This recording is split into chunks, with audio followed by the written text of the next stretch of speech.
केंद्र सरकारचा आपत्ती निवारण निधी जो आहे त्याच्यामध्ये हजारो कोटी रुपये पडून आहेत. महाराष्ट्राचा निश्चितच त्याच्यावर अधिकार आहे. परंतु गेल्या वर्षभरामध्ये महाराष्ट्रामध्ये जी अतिवृष्टी झाली त्याच्यामध्ये झालेलं प्रचंड नुकसान, महापूर आला त्याच्यामध्ये झालेलं प्रचंड नुकसान, जमिनी वाहून गेल्या, विहिरी ढासळल्या, कृषी उपयोगी साहित्य सगळं वाहून गेलेलं, फळबागा उद्ध्वस्त झाल्या.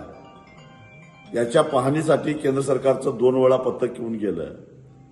परंतु आश्चर्याची गोष्ट म्हणजे महाराष्ट्र सरकारनं मदतीसाठी अजून केंद्र सरकारकडे प्रस्तावच पाठवलेला नाही, अशी माहिती केंद्र सरकारच्या कृषी मंत्र्यांनी लोकसभेमध्ये दिली.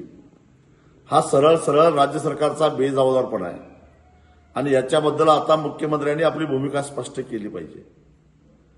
केंद्र सरकारचं पथक 2 वेळा येऊन गेलं आणि राज्य सरकारची मागणी तिथं जात नसेल, प्रस्ताव जात नसेल, तर याचा अर्थ काय?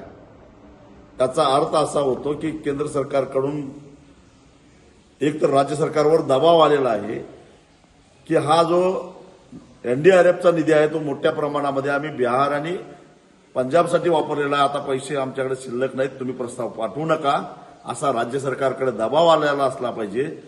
अथवा राज्य सरकारच्या बेजबाबदारपणामुळे हा प्रस्ताव गेलेला नाही, याचा खुलासा झाला पाहिजे.